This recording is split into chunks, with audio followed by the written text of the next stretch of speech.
जो माजी में मैं आपको ये खबर दे रहा हूं कि माजी में जो ब्रुटैलिटी इस्तेमाल की जाती रही, बर्बरियत का इस्तेमाल किया गया, और वो शायद इस बार हुकूमत ना कर सके, क्योंकि इंटरनेशनल प्रेशर जो है वो बहुत ज्यादा है। इसलिए पाकिस्तान के अवाम, वकला, तलबा, किसान वो जो हैं वो भरपूर तरीके से पुरअमन तौर पे अपने एहतजाज के लिए आए और शिरकत करें, तो वो ब्रुटैलिटी जो है वो इस बार शायद इन्हें इस्तेमाल करने की हिम्मत ना हो। और दूसरा ये कि जो पहला साइन है, मैंने आपको बताया था कि फौज जो है वो इस मामले में नहीं आएगी, और फौज किसी भी सूरत में नहीं चाहेगी कि वो बराह रास्त उसका तसादम हो अवाम के साथ, क्योंकि 24 नवंबर को जो निकलना है, एहतजाज होना है, वो अवाम, पाकिस्तान के अवाम होंगे, तो वो किसी भी सूरत में ये नहीं चाहेगी कि उसमें फौज के साथ बराह रास्त कोई तसादम हो। तो लिहाजा अभी तक 245 के तहत फौज को नहीं तलब किया गया और अभी उसकी तलबी नहीं हुई। अभी पुलिस और एफसी और रेंजर्स जो है वो रेंजर्स को बुलाया गया है, और वो भी सेकेंडरियर्स के तौर पे इस्तेमाल की जाएगी, यानी कि फ्रंट फुट पे वो नहीं होगी। पहले सामने जो है अवाम के वो पुलिस ही होगी। और इसमें जो एक पूरे मुल्क में जो एक तासुर दिया जा रहा है पुलिस की तरफ से, पंजाब पुलिस की तरफ से खास तौर पे, और इस्लामाबाद पुलिस की तरफ से, कि जनाब हम बहुत ज्यादा तैयारियां कर रहे हैं, शो ऑफ पावर हो रहा है, पुलिस नारे लगा रही है, अल जिहाद के नारे लगा रही है, इस्लामी नारे लगा रही है मुकम्मल तौर पे। और क्योंकि इतराज आयद किया गया था कि खैबर पख्तूनख्वा के अवाम जो हैं वो अल जिहाद के नारे क्यों लगा रहे हैं, हालांकि ये एक पॉलिटिकल स्लोगन है, और जब भी कोई तहरीक चलती है, सियासी तहरीक चलती है, तो उसमें यह स्लोगन इस्तेमाल होता है। और जिहाद का मतलब जद्दोजहद है, और जिहाद बिल लिसान भी है, जिहाद बिल सैफ भी है, जिहाद बिल कलम भी है, हर तरह से है और हर तरह का जिहाद मौजूद है। और ये यहाँ पे हरगिज मुराद जिहाद बिल सैफ तलवार वाला जिहाद नहीं है, बल्कि वो कहते हैं निकलें अपने हक और अपने हक के लिए निकलें। तो बहरहाल जो इस वक्त कुछ इक़दामात गवर्नमेंट की तरफ से, गवर्नमेंट परेशान है जी, सबसे ज्यादा जाती उमरा बहुत परेशान है, और जाती उमरा चाहता ये है, हर सूरत में वो ये चाहता है कि इनको धर लिया जाए सबको 9 मई के मामले में, और इनको फौज जो है वो डील करे।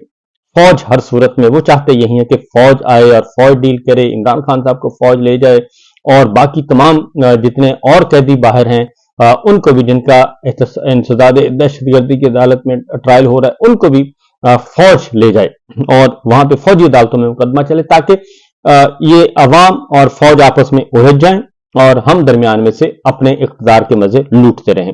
ये उनकी स्ट्रेटेजी है। अब ये देखना यह है कि हमारी जो GHQ है वो इस स्ट्रेटेजी को कामयाब होने देता है या नहीं देता, अपनी साख बचाता है, या फिर एक पॉलिटिकल टूल और पॉलिटिकल नैरेटिव के साथ इस बार भी इनके साथ खड़ा होता है। ये एक टर्निंग पॉइंट होगा पहली दफा, क्योंकि पिछला जो एहतजाज हुआ था उसमें शंघाई कॉन्फ्रेंस थी और उसकी आड़ में इन्होंने फौज को बुला लिया था।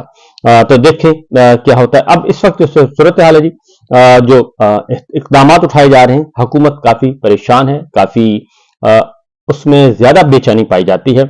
और पंजाब में खासतौर पे, पंजाब में भरपूर तरीके से दफा 144 मुकम्मल तौर पे तमाम अजला में डिस्ट्रिक्ट इंटेलिजेंस कमेटीज के इजलास हो रहे हैं, और वहां से चिट्ठियां भेजी जा रही हैं कि जनाब दहशतगर्दी का बहुत बड़ा खतरा है, लिहाजा ये एक्टिविटी नहीं होनी चाहिए, दफा 144 लगाया जा रहा है। ये पूरे ओवरऑल पंजाब और इस्लामाबाद समेत सब इलाकों से यही इत्तलात आ रही हैं। उसके बाद रेंजर्स और एफसी को इंसदाद दहशतगर्दी एक्ट के तहत वो कहते हैं जी इख्तियारात हासिल होंगे, और रेंजर होगी और एफसी होगी, और ये अमन व अमान के लिए होंगे, नोटिफिकेशन जारी कर दिया गया है। दूसरी जानिब जी जो अगली काम किया गया, सिंध और पंजाब कांस्टेबलरी के भी 2000 अहलकार मंगवाए गए हैं, और ये फोकस कर रहे हैं इस्लामाबाद को। तो मैं आपको बता दूं कि इस दफा का जो एहतजाज है वो बिल्कुल और नौयत का होगा। ये बेशक इस्लामाबाद को फोकस करें, लेकिन पाकिस्तान तहरीक इंसाफ की तैयारियां बिल्कुल मुख्तलिफ नौयत की हैं इस बार। तो ये इस्लामाबाद को भी एंगेज करेंगे, रावलपिंडी को भी एंगेज करेंगे, बाकी अजला को भी एंगेज करेंगे, और हर जगह पे ये खासतौर पे मेन सिटीज में बहुत भरपूर इनका प्रोग्राम है। GT रोड पे, मोटरवेज पे, सब जगह पे इनका प्रोग्राम है। और जो अपोजिशन का जो मकसद होता है जी, ये आपसे शेयर कर लूं कि जो मकसद होता है वो होता है कि गवर्नमेंट को परेशान करना। तो गवर्नमेंट परेशान हो चुकी है और गवर्नमेंट सारे काम छोड़कर अब इन इकदाम पे लग गई है। और सैकड़ों कंटेनर्स जो हैं वो सिर्फ इस्लामाबाद पिंडी में नहीं, लाहौर में भी जो वीवीआईपी इनके सरकारी सियासी इमारतें हैं उनको किया जा रहा है जी, महफूज किया जा रहा है। वहां पे भी कंटेनर्स, और इस्लामाबाद में भी कंटेनर्स, रावलपिंडी में भी कंटेनर्स और दीगर शहरों में भी कंटेनर्स। अब इसकी कॉल जो है जी, कंटेनर्स हर जगह पहुंचाए जा रहे हैं और इस्लामाबाद को खासतौर पे और रावलपिंडी को खासतौर पे सील किया जा रहा है, फसीलें खड़ी की जा रही हैं कंटेनर्स की। तो यूनिवर्सिटी इस्लामाबाद, रावलपिंडी की यूनिवर्सिटी जो है, तालीमी इदारे, उनको बंद किया जा रहा है और ट्रांसपोर्ट उनकी बंद करने का ऐलान कर दिया गया है। रावलपिंडी इस्लामाबाद के तालीमी इदारे क्योंकि सबसे ज्यादा फोकस होगा और उन पे 22 नवंबर से 25 नवंबर तक सिर्फ इस्लामाबाद और रावलपिंडी से भी एक दो दिन के आजकल में वहां से भी आ जाएंगी और इम्तहानात मनसूख किए जा रहे हैं। साथ ही साथ जो इंटरनेट और ये जितनी भी है जी हमारी सर्विस कम्युनिकेशन वो बंद कर दी जाएगी, मुअत्तल की जा रही है मुस्तकिल बुनियादों पे जब तक के 3-4 दिन के लिए। और ये सिर्फ पंजाब में नहीं, पंजाब में, इस्लामाबाद में, पिंडी में नहीं सिर्फ, बल्कि खैबर पख्तूनख्वा में भी सर्विस बंद की जाएगी। तो इसके लिए आप तैयारियां कर लें, पहले से बंदोबस्त कर लें अपना, जो स्टूडेंट्स हैं खासतौर पे, क्योंकि सबका हर्ज होगा। और ये सिर्फ ये पॉलिटिकल एक्टिविटी नहीं है बल्कि अदरवाइज भी इंटरनेट का बहुत ज्यादा अमल दखल हो चुका है, बहुत सारों का रोजगार जुड़ा हुआ है। ये सिर्फ ट्विटर का मसला नहीं है, ऑनलाइन बिजनेस होते हैं लोगों के, वो सारे मुतासर होंगे। और इसमें खुद पीटीए का जो पीटीए के चेयरमैन है मेजर जनरल साहब, उनकी अपनी स्टेटमेंट है कि $40 करोड़ जो है सालाना का नुकसान हो रहा है इन सारी इकदाम की वजह से। तो इस तरीके से जी पंजाब वफाकी पुलिस ने पंजाब पुलिस से 10,000 डंडे मंगवा लिए हैं और बख्तरबंद गाड़ियां मंगवा ली हैं पंजाब से, आजाद कश्मीर से, और इस तरीके से हर जगह से 10,000 डंडे मांगे गए हैं। और आजाद कश्मीर पुलिस से भी 10 कैदी वैन मांग ली गई हैं। तो ये सारी खबरें जो हैं वो इस तरीके से दे रही हैं। बुलेट गन्स मांग ली गई हैं और बुलेट्स 30,000 रबड़ बुलेट्स मांगी गई हैं। तो सिंध पुलिस से 20,000 शेल मांगे गए हैं। तो ये इस तरह के इकदाम हैं जी कि जिसके बाद लगता ही है कि कोई खुदा न खास्ता यहाँ पे मैदान जंग सजाया जा रहा है। तो इस तरह की एक्टिविटीज पीटीआई की तरफ हम नहीं देख रहे जितनी एक्टिविटीज हम हुकूमत की तरफ देख रहे हैं। और भरपूर तरीके से वो कहते हैं कि ऐसे है जैसे कोई खुदा न खास्ता कोई आ रहे हैं, ये जिहाद पे जा रहे हैं, ऐसे लग रहा है। उधर से तो उन्होंने तो बिल्कुल अनाउंस किया हुआ कि फैमिलीज निकलेंगी, इस दफा इमरान खान साहब ने कहा है। तो ये सारे के सारे इकदाम जो है जी वो सामने आ रहे हैं। और इसीलिए अब हो क्या रहा है, अब हो रहा है कि इमरान खान साहब ने कल जब उनको कहा गया कि जी आप एहतजाज की कॉल वापस ले लें तो कुछ और भी इकदाम किए जा सकते हैं, तो इमरान खान साहब ने कॉल नहीं वापस ली।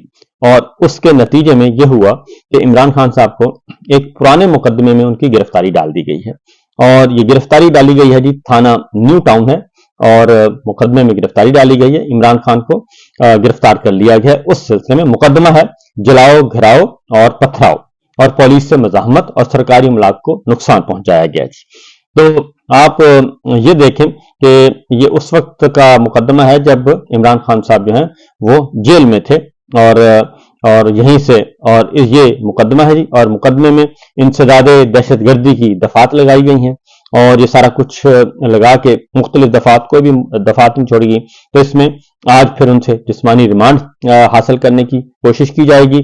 और ये सूरत हाल इस वक्त है जी। आज एक बार मुकदमा का ट्रायल होगा। तो इसका बुनियादी मकसद ये है और कुछ भी नहीं है कि किसी भी तरीके से इमरान खान साहब को रिहा ना किया जा सके और किसी ना किसी तरीके से जेल में बंद रखा जाए। तो इससे एक चीज, अच्छा ये आपको बता दूं कि ये अब जो गिरफ्तारियां डाल रहे हैं ना जी, ये सारी गैर आईनी गैर कानूनी इस तरीके से हैं कि अदालत ये कहती है कि जब आपके पास कोई मुलजिम आपकी तहवील में है और जेर हिरासत है तो फिर जितने भी उसके मुकदमात हैं पेंडिंग, तो फिर आप इंतजार ना करें कि जी एक मुकदमे में जमानत होगी तो हम दूसरे मुकदमे में गिरफ्तारी डालेंगे, फिर तीसरे में डालेंगे, फिर चौथे में डालेंगे। तो इस तरीके से इमरान खान साहब के खिलाफ तो वैसे ही 120 मुकदमात हैं। तो 120 मुकदमात आज खुद जो है वो बता रहे हैं। अब तो सरकार के जो वजीर हैं वो भी आके बता रहे हैं कि ये सारे सियासी मुकदमात हैं, ये इंतकामी बुनियादों पे मुकदमात हैं। फिर जो सरकार से जुड़े हुए दानिश्वर हैं वो भी यही बता रहे हैं कि जनाब ये तो सियासी मुकदमात हैं और ये जमानतें जो हो रही हैं इससे कोई फर्क नहीं पड़ता। ये तो फैसला होगा पॉलिटिकल बेसिस पे होगा, और जब ताकतवर जो हमारे रूलर्स हैं, डिजोरे हैं, डिफेक्टो हैं, जब वो डिसाइड करेंगे तब ये सारे का सारा काम होगा।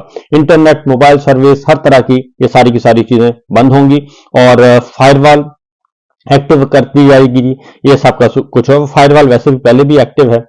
ये इकदाम उठाए जा रहे हैं। दूसरी जानिब जो है सिर्फ इतना ही नहीं बल्कि जो खंदकें खोदने का काम है वो खंदकें भरी नहीं गई थी बल्कि उनमें मिट्टी डाल दी गई थी और कुछ में स्टील के जो है शीट्स लगा दी गई थी, तो वो हटा दी जाएंगी और खंदकों का भी काम, खंदकें दोबारा बहाल कर दी जाएंगी।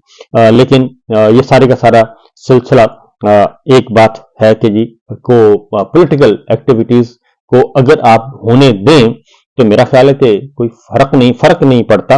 लेकिन मुस्लिम लीग नवाज ने एक बार फिर ये गर्दान शुरू कर दी है। 9 मई की गर्दान वो पढ़ रहे हैं और उनकी 9 मई के अलावा और कोई उनके पास जवाब बाकी नहीं। वो इसी नैरेटिव को बेचने की कोशिश करते हैं बार बार और फौजी क़यादत को चाहते हैं कि फौजी क़यादत ये काम करे। बहरहाल जी दोनों तरह के काम हो रहे हैं। अभी आज का दिन बाकी है, देखते हैं कि क्या डेवलपमेंट होती है।